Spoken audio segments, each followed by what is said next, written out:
모세는 이 두 번째 설교에서 가나안 종교의 미혹에 대하여 상당히 경계할 것을 그들에게 가르쳤습니다. 그리고 그것을 조심하기 위해서 하나님을 마음과 뜻과 정성을 다해서 하나님을 섬길 것을 가르쳐 주었습니다. 그리고 나서 이제 오늘 우리가 있는 14장의 이 언약서 가운데 소개되는 내용들은 하나님 앞에 구별된 삶을 살 것에 대한 구체적인 규례들을 몇 가지 덧붙여 줍니다. 우리가 앞에서 나누었던 그 말씀의 내용은 오직 나 외에 다른 신을 내 앞에 두지 말아라. 그리고 또 너희를 위해서 어떤 우상의 형상으로 하늘에 있는 것이나 땅에 있는 것이나 땅 아래 물속에 있는 어떤 형상을 두고서 만들지 말아라. 이런 계명, 제 첫 번째, 두 번째 계명과 우리가 연관해서 이해할 수 있다면 이 세 번째 계명과 연관해서 우리가 오늘 내용들을 살펴볼 수 있겠습니다. 제가 여러분께 소개한 것처럼 12장에서부터 26장까지의 내용은 소위 언약의 책 이렇게 불려지는 내용을 담고 있다 그랬고, 그 내용들은 십계명의 흐름을 또 구체적으로 반영하고 있는 형식을 취하고 있다, 이렇게 여러분들에게 소개를 드렸습니다. 세 번째 계명이 뭐죠? 여호와의 이름을 망령되게 일컫지 말아라 하는 계명이죠. 다시 말하면 여호와 하나님의 이름을 거룩하게 여길 것을 말하고 하나님의 이름을 존중히 여기며 살 것에 대해서 우리에게 가르쳐주는 계명이 이 세 번째 계명입니다. 그래서 오늘 우리가 있는 14장의 내용은 어떻게 하나님을 우리가 존중하게 여기고 하나님 앞에 구별된 자처럼 구별된 삶을 살아야 될까에 대한 몇 가지 구체적인 규례들을 담고 있다 하겠습니다. 순서대로 우리가 그 내용들을 쭉 보면 죽음에 대한 겁니다. 사람의 장래에 있어서는 이렇게 하지 말 것이다 하는 내용이 소개가 되고, 사람의 삶에 먹고 살아가는 문제, 우리 생사에서 먹는 이 문제에 관해서 어떠한 구별점을 가지고 어떤 것은 먹어야 될 것이고 어떤 것은 먹지 말아야 될 것이다 하는 내용들을 소개해 줍니다. 소위 레위기 16장 이하의 레위기의 가르침에 따라서 보면 어떤 음식을 먹어라 먹지 말아라 하는 정결과 부정의 그 규례들을 여기서 간략하게 소개하고 있는 내용을 우리가 확인하게 됩니다. 그래서 세 번째는 우리가 재물과 관계된 것, 우리가 하나님 앞에 드리는 재물도 그렇겠고 우리가 이 땅에 살면서 소유하고 있는 것들에 대한 태도입니다.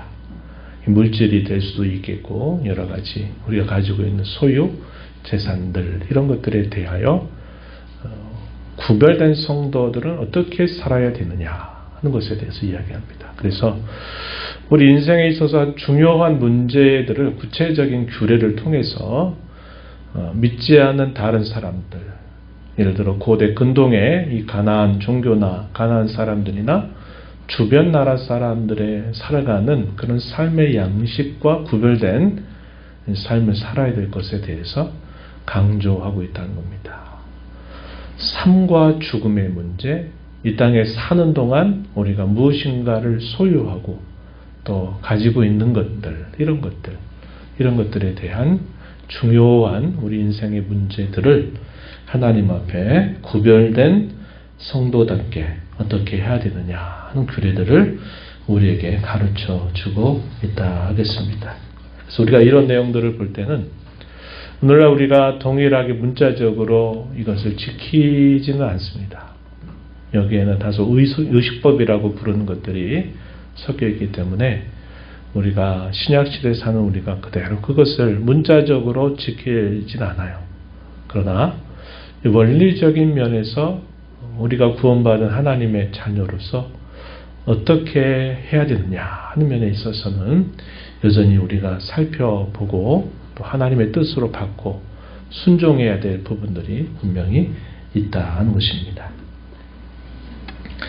먼저 첫 번째 소개되고 있는 규례는 장례, 죽은 사람에 대하여 애도하는 것에 대해서 먼저 소개했습니다. 1절 말씀 가서 보시면 뭐라고 표현했느냐. 죽은 자를 위하여 자기 몸을 베지 말며 눈썹 사이 이마 위에 덜을 밀지 말아라.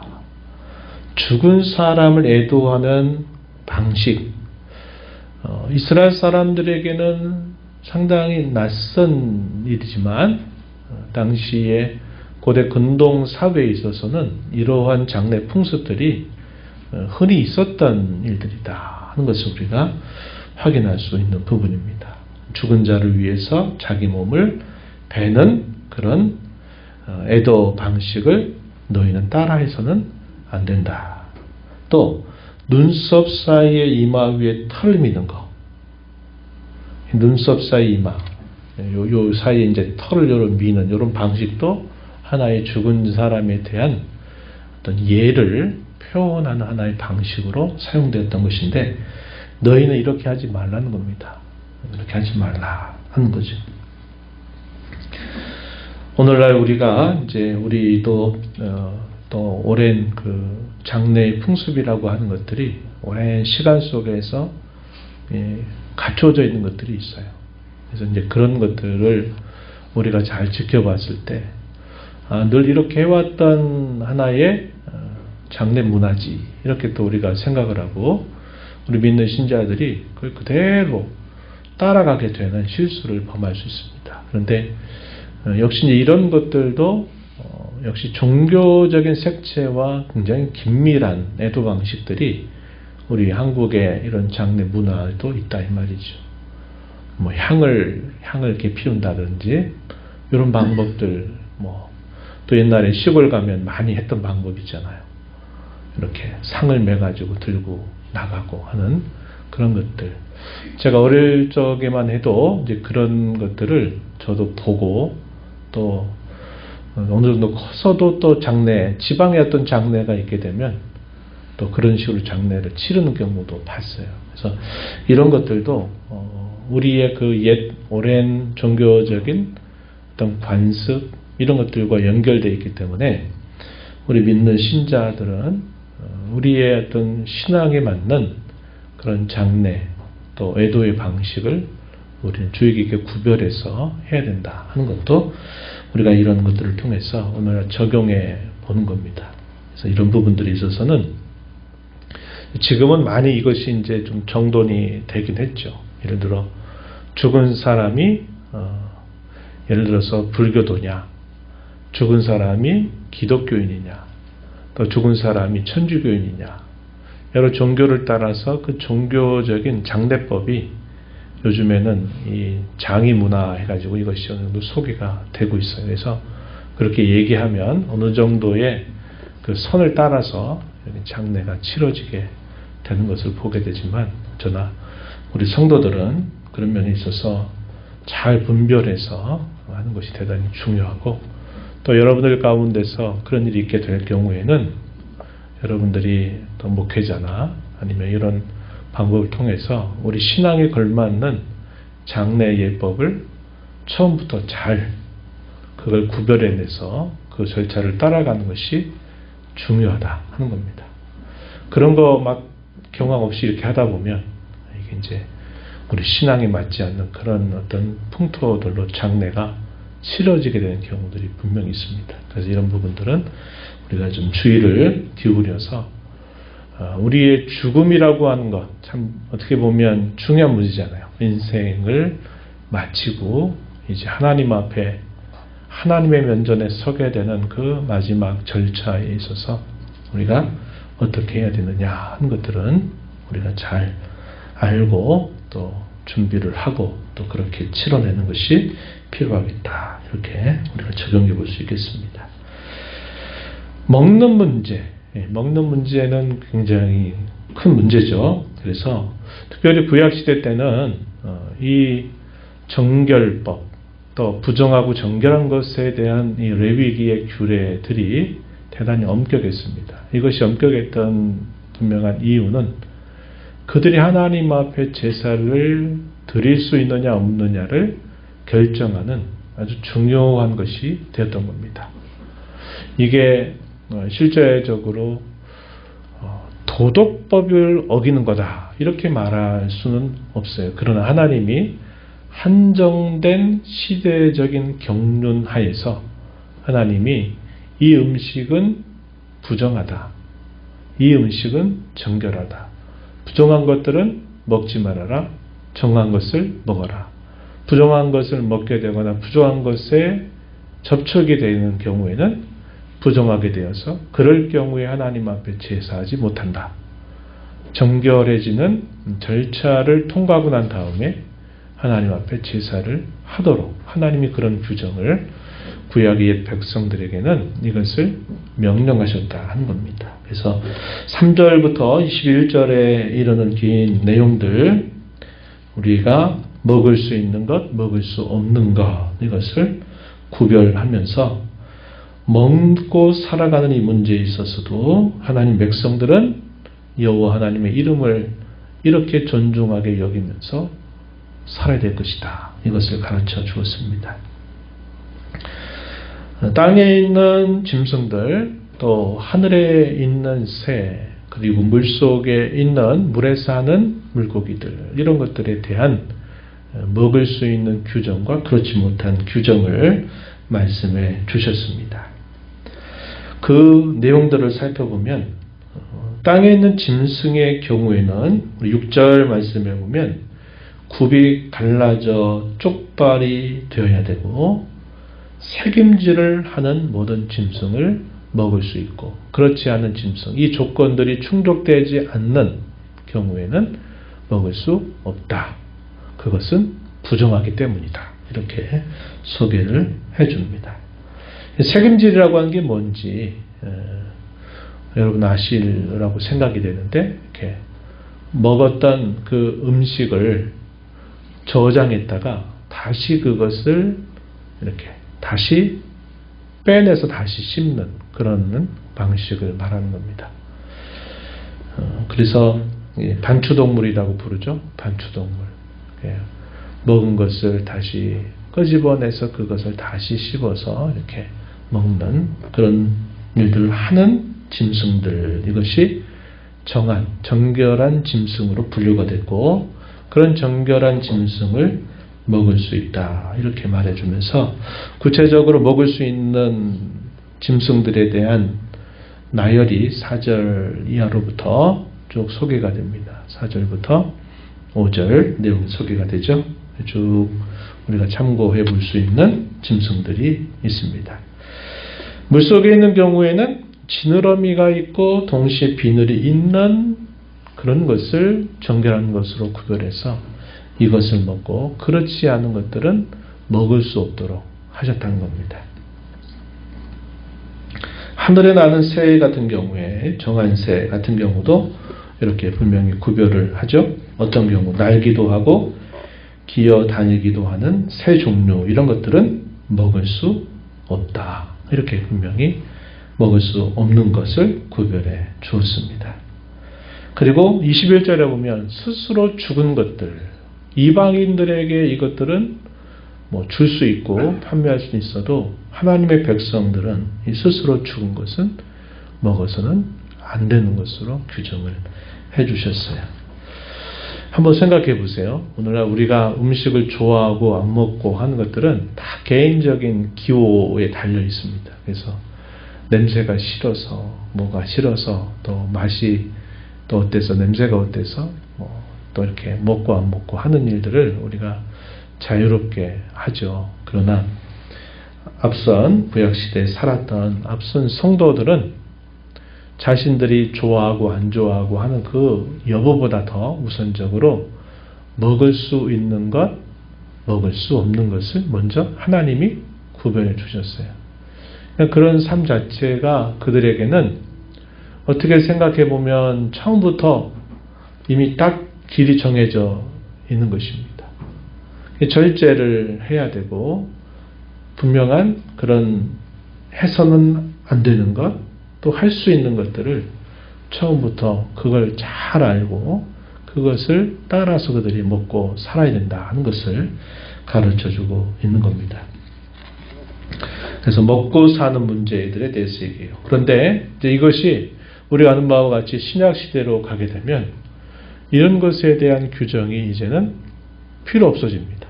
그래서 초대교회의 복음이 이제 이방 세계로 계속 전파되면서 이제 그들이 신앙을 갖고 살다 보니까 그들이 살고 있던 그 지역의 종교 또 그들이 먹고 사는 것 이런 것들을 가지고 이게 되느냐 안 되느냐 하는 것 때문에 적지 않은 논란이 벌어지게 되잖아요. 고린도 전서 같은 경우에도 고린도 교회가 안고 있는 여러 문제 중에 이 먹는 문제가 상당히 큰 문제가 됐습니다. 그때 바울 사도가 그것에 대한 중요한 원칙을 여러 가지로 설명해 주고 있어요. 그러면서 그가 그 먹는 문제에 관하여 결론적으로 하는 중요한 원리와 가르침이 뭐였습니까? 고린도서 10장 31절 말씀에 보면 먹든지 마시든지 무엇을 하든지 다 하나님의 영광을 위하여 하라 이렇게 말씀을 주고 있다는 겁니다. 그래서 무엇을 먹느냐 먹지 않느냐에 대한 구약적인 규례가 이 신약에 오게 되면 그것이 이제 자유롭게 되지만 먹는 문제에서 중요한 목적은 구약 시대도 사실은 마찬가지겠죠. 신약 시대도 그것은 결국 하나님의 영광을 위해서 한 것이다. 이렇게 분명하게 가르쳐 주고 있다는 것입니다. 그래서 이런 부분들을 이야기해서 그들이 이런 방식을 통해서도 그들이 하나님의 백성이라고 하는 그런 구별을 그들이 잘 지켜 살아가야 됨을 가르쳐 주었습니다. 세 번째는 소산물입니다. 그들의 소유 또 그것이 나중에는 이제 헌물로 바뀌는 거죠. 거래한 헌물로 헌금 형태로 바뀌는 겁니다. 이런 문제에 있어서 사실 오늘날 수많은 사람들이 이 문제를 사는 일에서 가장 중요하게 여기는 문제로 분류하고 있는 것입니다. 재물에 관계된 문제죠. 돈, 소유 이런 것들에 대해서 어떻게 하나님 백성들도 구별하면서 살아야 되느냐 했을 때 거기서 얘기하고 있는 것이 11조에 대한 규정입니다. 11조에 대한 규정이 22절부터 마지막 29절까지 쭉 소개가 돼요. 어떤 명령을 주셨느냐? 두 가지 종류의 11조가 소개가 되고 있어요. 22절부터 26절의 이런 내용에서는 하나님을 향해서 우리가 드리는 것입니다. 하나님을 향해서 드리는 수직적인 형태로 소개되고 있는 11조가 있습니다. 어떻게 하는가? 오늘날 우리는 한 달에 한 번씩 월급이나 이걸 받아서 그 중에 10분의 1을 구별해서 우리가 하나님 앞에 헌금으로 드리지만 이제 고대 세계나 옛날 농축 생활을 하고 있을 때는 그렇지 않았죠. 되게 거래들도 실물 거래로 했단 말이에요. 헌금이라고 하는 이 금전이 나오기 전이기 때문에 대부분이 그래서 자신들이 1년 동안 농사에서 얻은 소산물의 10분의 1을 하나님 앞에 드릴 것을 명령하셨습니다. 그래서 그들이 그것을 드릴 때 어떻게 해야 될까 할 때 우리가 앞서 12장에서 읽었던 내 이름을 두려고 한 곳으로 가서 이 표현들을 우리 앞에서 읽었죠. 이것은 이제 그들이 장차 이 가나안 땅을 차지하고서 그들이 예루살렘이라고 하는 곳에 중앙 성소를 세우게 될 때 그들이 그곳으로 가서 여호와 하나님 앞에 드리라고 하는 명령입니다. 그래서 그들이 여호와의 이름을 두려고 택하신 곳으로 가서 그것을 여호와 하나님 앞에 드리게 하는 그런 규례가 주어지고 있어요. 그리고 그것을 왜 그렇게 해야 되느냐, 혹은 목적이 뭐냐 했을 때는 이렇게 표현됩니다. 11조를 드린 사람과 그의 가족들이 하나님 앞에서 함께 먹고 즐거워하도록 했다는 겁니다. 이런 면에 있어서도 이 정착하기 이전과 조금 차이가 생기는 것을 우리가 확인해 볼 수 있어요. 처음에 이 11조 규례가 주어지게 될 때는 그 당시에는 아직 정착하지 않은 때였다는 겁니다. 그렇기 때문에 그때는 이 지역에 있는 성소를 유지하기 위해서, 또 그것을 위해 봉사하고 수고하는 이들을 포함해서 거기에 목적을 두고 여호와께 드리도록 한 예물이었습니다. 그런데 이제 그들이 이제 가나안 땅을 정복하고 정착해서 중앙 성소가 세워지게 될 때는 그 부분이 조금 변화가 생긴 겁니다.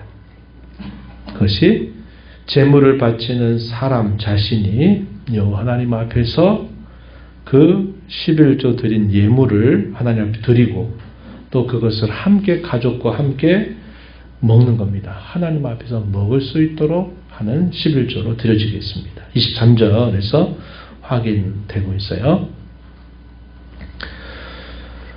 그리고서 궁극적으로는 무슨 목적을 두고 이렇게 명령하셨느냐 했을 때, 여호와 경외하기를 항상 배우게 하시려고 그렇게 하셨다. 23절 하반절에 그렇게 소개가 되고 있습니다.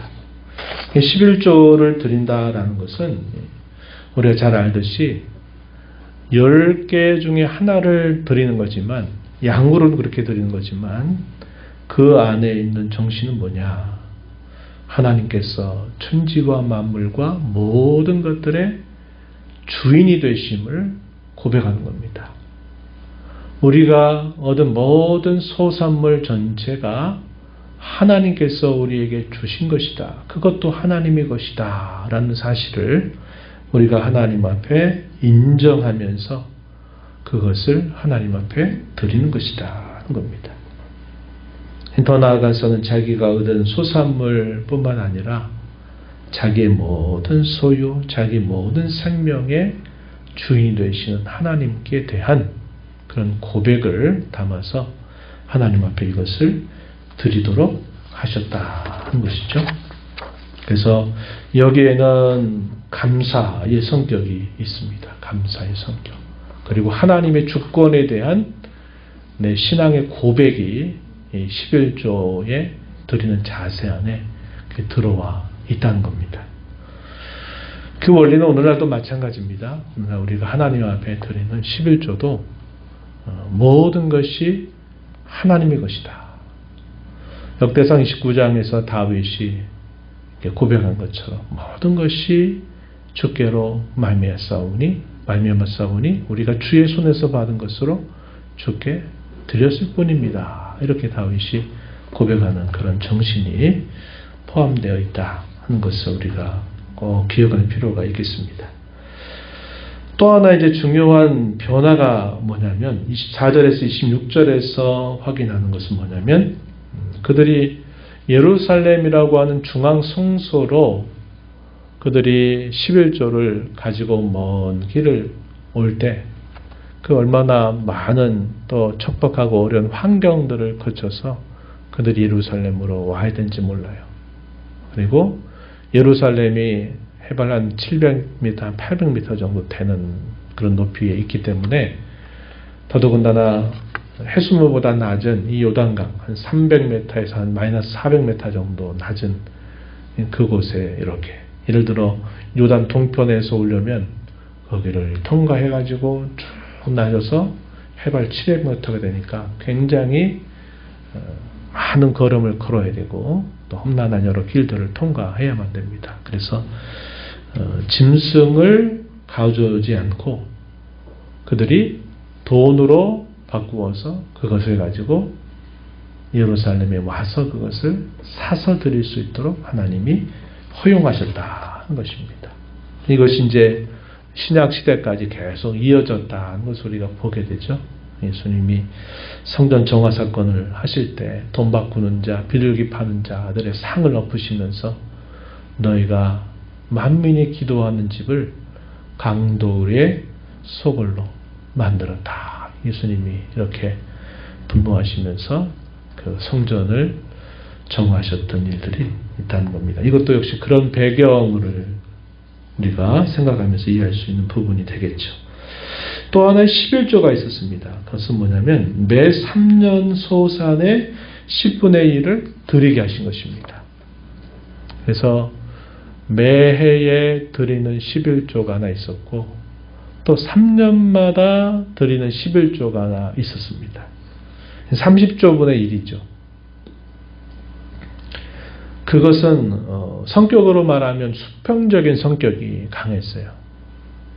어떻게 하나님 말씀하셨느냐. 당시에 재산이 없고 분깃이 없는 사람들, 가난한 사람들, 대표적으로 네 부류가 있었습니다. 첫 번째 부류가 어떤 사람들이었냐면 레위인들입니다. 레위인들. 우리가 새벽에도 살펴봤지만 레위인들이 48개의 성읍을 그들이 가지고서 그 성읍에 거하면서 하나님 백성들의 그 신앙을 돌보는 일들을 하게 됩니다. 그런데 이들은 그 일에 몰두하도록 부름받은 사람이어서 따로 분깃을 받지 못하는 사람들이에요. 그래서 레위인들, 이 레위인들을 돌보는 일을 위해서, 그리고 대표적인 3대 부류들이 있었죠. 어떤 사람들입니까? 객, 이방인들, 또 고아, 부모가 없는, 부모의 돌봄을 받지 못한 고아, 또 남편의 또 돌봄을 받을 수 없는 또 과부들. 이 세 부류들 같은 경우에는 하나님이 적극적으로 돌보게 하시는 그런 대상들이었습니다. 그래서 3년마다 한 번 드리는 이 11조는 근본적으로 하나님 앞에 드리는 거지만 그 구체적인 목적은 레위인과 고아와 과부와 객을 돌보도록 하는데 사용하겠다는 겁니다. 오늘날로 말하면 어떤 성격이 강할까요? 좀 구제하는 겁니다. 하나님 앞에서 주신 것을 감사하면서 그 기쁨을 나누는데 누구와 나누느냐? 이런 사회적으로 돌봐야 될 사람들을 초청해서 그들을 돌보면서 하나님 앞에 감사하고 기뻐하도록 하시는 것이다 하는 것입니다. 제가 청년 때 신앙생활 할 때 이제 제가 섬기던 그 교회 목사님이 그래서 이런 걸 말한 거예요. 그러니까 3년마다 11조, 이게 이제 30분의 1이니까 이걸 줄이면은 한 달에 하루 정도, 30일로 좀 하루에, 한 달에 하루 정도는 내가 나를 위해서가 아니라 다른 사람들을 위해서 내가 수고한다. 이런 마음을 갖고 30분의 1, 그러니까 그것을 한 달에 하루 정도의 일한 것을 내가 다른 사람을 나누기 위해서, 섬기기 위해서 그것을 구제연금으로 드린다. 이렇게 이제 얘기를 한 겁니다. 그래서 한 달에 하루는 다른 사람들 나누고 섬기기 위해서 그렇게 한다. 이렇게 이제 가르쳤던 기억이 납니다. 그래서 이 수평적으로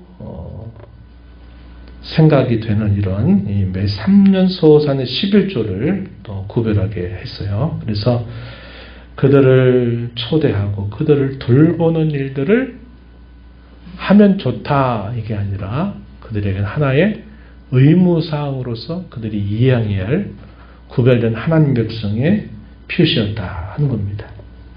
이렇게 하는 데는 중요한 정신이 있는 거죠. 어떤 정신일까요? 나만 잘 먹고 나만 문제 없으면 된다 하는 게 아니라 하나님 백성이라고 하는 이 공동체 의식이 잘 스며 있다 하는 것을 우리가 보게 됩니다. 그래서 하나님 백성이라고 하는 그 독특한 그런 지위로 부름받은 이 사실들이 그들의 구체적인 삶 속에서 반영이 되도록 하나님이 명령을 그들에게 주시고 그 명령을 지키도록 하나님이 하셨다 하는 겁니다. 이렇게 하려고 하면은 좀 어떨까요? 이 11조, 하나님 앞에 매년마다 드리는 11조, 그리고 3년에 한 번 드리는 이 11조들을 그들이 지키려면 의무적으로 해야 되니까 드려야 되지만 그것이 하나님 앞에 참 드릴 만한, 하나님 받으실 만한 그런 것이 되려고 하면 반드시 여기에는 믿음과 감사가 동반되어야만 하나님 받으실 만한 것이 된다는 겁니다. 이것이 동반되지 않으면 안 되는 거죠. 아니, 내가 열심히, 이제 오늘 우리의 생각으로 바꾸면 매달이지만 옛날에 농사를 1년 동안 지어가지고 그 오랜 세월 고생하고 수고하고 해서 얻었던 그 모든 소산은 내가 수고하고 땀 흘려서 얻은 내 것인데, 아니 그 중에 10분의 1을 드리고 또 3년마다 한 번씩 그것을 또 드린다? 내 것이라고 생각하면 아까운 거죠. 내 것이라고 생각하면 또 어떤 마음이냐? 손해라고 생각합니다. 아니 나도 먹기 살기 어려운데 왜 이것을 내가 다른 사람을 위해서 이것을 해야 되느냐? 이런 마음이 생기면 이것은 11조를 드리는 근본적인 자세로부터 떠나버리는 것입니다. 그렇죠? 그래서 우리의 모든 것의 주권이 하나님께 있다라고 하는 것, 우리가 무엇인가를 수고하고 얻는 것조차도 우리에게 그러한 능을 주셔서 우리가 얻는 것이다 하는 것에 대한 그런 하나님께 대한 믿음과 감사가 없이는 올바르게 이것을 드릴 수가 없었다 하는 것입니다. 그래서 우리가 그것을 우리가 알게 된다 하는 거죠. 오늘도 많은 사람들이 하나님 앞에 헌금 드리는 것을 이렇게 생각하면 헌금을 드리기가 어려워요. 드리고 나서도 이게 하나님이 받으실 만한 것이냐라고 말할 수 없는 겁니다. 네. 내 것인데, 아니 내가 얻어서 내가 땀 흘려서 받은 이 것 중에서 내가 왜 하나님 앞에 드려야 되느냐. 마치 내가 하나님 앞에 선심 쓰듯이 하는 것처럼 된다든지, 거기에 감사의 마음이 없다든지, 또 거기에 우리의 믿음이 없다면 그냥 그것은 하나님 받으시는 그런 헌금이 될 수 없는 거죠. 그래서 헌금의 가장 기본적인 정신은 하나님께 대한 감사, 하나님께 대한 믿음, 그의 주권에 대한 우리의 고백이 모든 헌금에는 담겨 있다는 것이고, 이것이 안 되면 우리가 하나님 앞에 받으실 만한 그런 헌금을 드리는 것이 되지 못한다 것입니다. 그래서 이런 중요한 것들을 우리가 오늘 말씀을 통해서 확인하게 되는 거죠. 하나님의 약속이 뭘까요? 마지막 부분에 보면은 이렇게 말합니다. 내 손으로 하는 범사에 하나님께서 복을 주실 것이다 하는 겁니다. 우리의 상식적인 계산이나 경제적인 관념으로는 손해고 또 이것이 내게 볼 때 손실이 아니냐는 생각이 들 수 있지만, 그러나 성경의 약속은 내가 이렇게 하나님을 경외하고 하나님 앞에 즐거이 드리고 이 명령을 준행하게 된다면 하나님께서 내가 하는 모든 일에 복을 주실 것이다 라고 약속하고 있다 하는 것입니다. 이것이 우리가 오늘날 하나님 앞에 드리는 헌금에 있어서도 하나님이 여전히 우리에게 약속하고 있는 바다 하는 것을 우리가 확인하게 됩니다. 이러한 명령들을 주시는 가장 중요한 전제가 있습니다. 그 전제가 뭘까요? 그 전제. 앞부분에 소개되고 있어요. 앞부분을 한번 가서 1절에 보면 이렇게 말합니다. 너희는 너희 하나님 여호와의 자녀이니, 자녀이므로, 이런 말입니다. 하나님의 여호와의 자녀가 되었으므로, 여호와의 자녀이기 때문에, 이런 말이죠. 2절에서도 너는 내 하나님 여호와의 성민이라. 성민 무슨 말입니까? 거룩한 백성이란 말이죠. 너는 하나님의 거룩한 백성이다. 그러므로 이렇게 하라는 거예요. 죽은 자들에 대한 애도뿐만 아니라 그들이 어떤 것은 먹고 어떤 것은 먹지 않고 그들이 가지고 있는 소유와 소산에 대한 그 주권을 우리가 하나님 앞에 고백하고 즐거이 이렇게 드릴 수 있는 중요한 전제는 하나님의 자녀가 되었다. 하나님의 거룩한 백성이 되었다 하는 겁니다. 2절 이어지는 말씀에 보면 뭐라고 말합니까? 여호와께서 지상 만민 중에서 너를 택하여 자기 기업의 백성으로 삼으셨다 이렇게 말합니다. 21절 가서도 이와 비슷한 표현을 했어요. 너희의 하나님 여호와의 성민이라 이렇게 말합니다.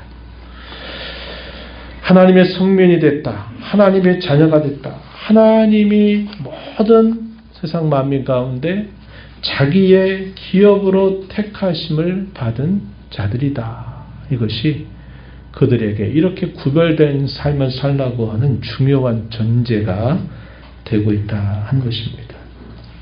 이것이 전제되면서 하나님은 그들이 사는 문제, 죽는 문제, 먹고 사는 문제, 소유의 문제 이런 것들을 다 하나님의 것으로 여기고 믿음을 가지고 하나님 앞에 드리기를 힘써 살라고 가르쳐주고 있는 겁니다. 오늘 우리는 예수 그리스도의 공로로 말미암아 하나님의 자녀가 되죠. 우리를 하나님의 백성이라고도 부릅니다. 또 우리를 새 사람이라고도 우리를 불러요.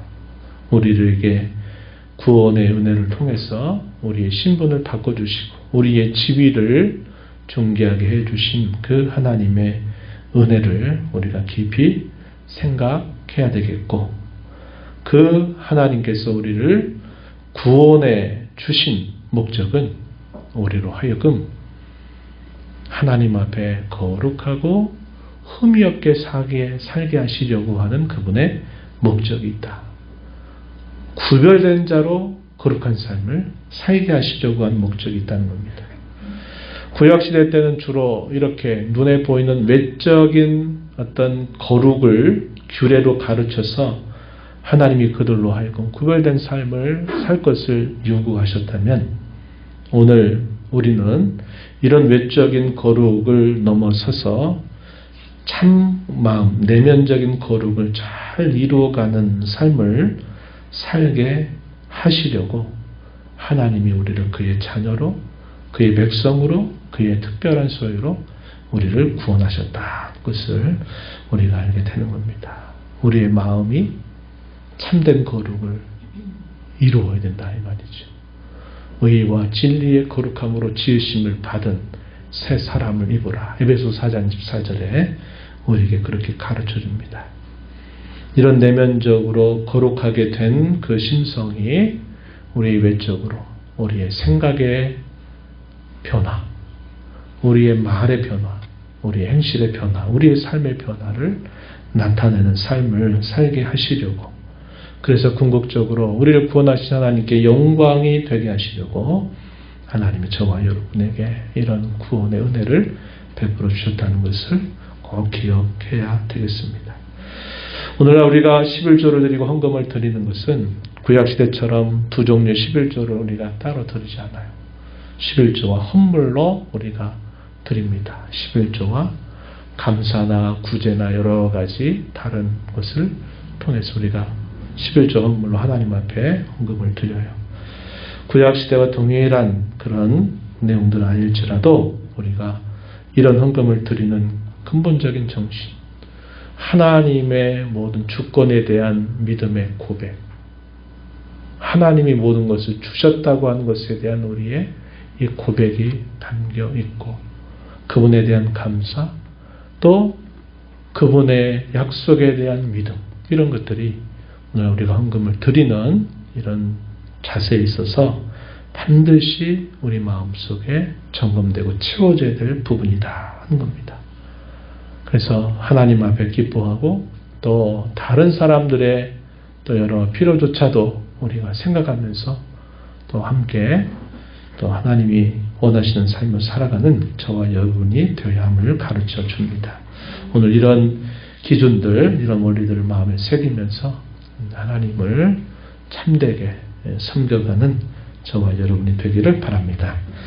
하나님 아버지, 오늘 구별된 하나님의 백성들, 하나님의 자녀된 그들에게 하나님 앞에 구별된 자들로 어떻게 그 삶과 죽음의 문제, 먹고 사는 문제, 소유의 문제에 대하여 어떻게 할 것인가를 하나님이 그들에게 말씀해 주셨습니다. 이걸 통해서 하나님은 그들이 구원받은 하나님의 백성답게 세상 가운데서 거룩함을 이루어 하나님께 영광이 되게 하시려는 분명한 목적을 가지고 계심을 배웁니다. 오늘 저희들을 구원해 주시고 택하심의 은혜를 따라 저희의 삶을 새롭게 하신 주님의 은혜를 깊이 감사하면서 믿음의 고백을 담고 우리의 삶의 모든 주권이 오직 하나님께 달려있음을 고백하면서 감사함으로 하나님 앞에 드리고 또 헌신하는 삶을 살아가는 저희들 되도록 인도하여 주옵소서. 예수님 이름으로 기도하옵나이다. 아멘.